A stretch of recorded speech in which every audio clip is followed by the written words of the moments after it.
first partial voting results from referendums to annex 4 provinces of Ukraine controlled by Moscow shows that an overwhelming majority of respondents want to become part of Russia. Now, the vote, which has been spread out over the past 5 days, has been dubbed a sham by both Kyiv and the West. Over the weekend, Russia's foreign minister said Moscow would defend any territory it annexes using any weapon in its arsenal. Now, for more on this story, we can bring in our international affairs editor, Philip Turle. Philip, good to see you. Since the West and Kyiv are both ignoring the outcome of this referendum, what will it accomplish exactly? Well, first of all, I think the question is, why is it a sham? And I can give you a couple of good reasons for that. The first one is, when you usually hold a referendum or a vote, it's in peacetime when people are free to go and vote at polling stations. This is right in the middle of a war, and people are being asked to vote with election officials going around to knock on their door and saying, you need to vote. Would you really want to vote against annexation by Russia when you've got someone from the pro-Russian side coming to your door and asking you to vote for it? That's the first point. Second point is there are no international observers taking part in these elections, so we don't really know what's going on. Third point is it was only called 3 days before the vote took place, which is far too early or far too late, really, to organise a proper unbiased vote. That's why the West have said we're not taking any notice of this. This is just a sham.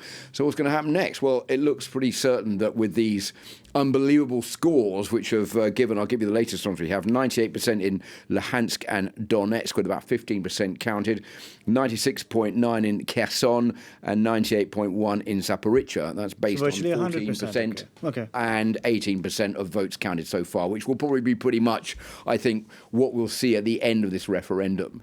So what is likely to happen is that if you look back to 2014 and the referendum on Crimea, it was just a few days after that Russia annexed Crimea after that referendum there was held. But that was held without a war taking place.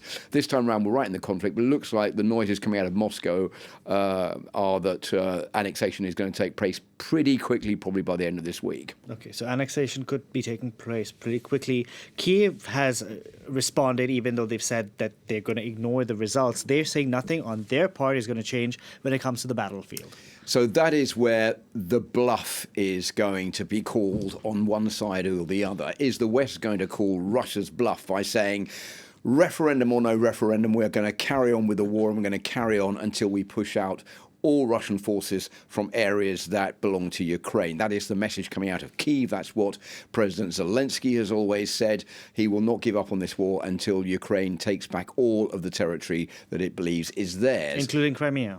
Well, we don't know about Crimea. There's not been a full agreement on exactly what that means. I think that Zelensky and the Ukrainian leadership would certainly hope that it could take back Crimea as well. I think because that referendum was a sham as well. Well, that was a sham as well, but I think it would be harder to take Crimea back. And where is the negotiation going to take place? Is it going to take place to end the war and give Russia part of the territories that it wants, or is the negotiation going to take place only if Russia agrees to give back all the territory? But that will only be happening if Russia loses this war completely. So we don't know exactly where that's going to go. Second bluff is, well, will the West not want to call Vladimir Putin's bluff because they fear that Vladimir Putin could unleash weapons of mass destruction on Ukraine and possibly further afield, or on the Zaporizhzhia nuclear plant, which would cause widespread damage to Ukraine and elsewhere in Europe?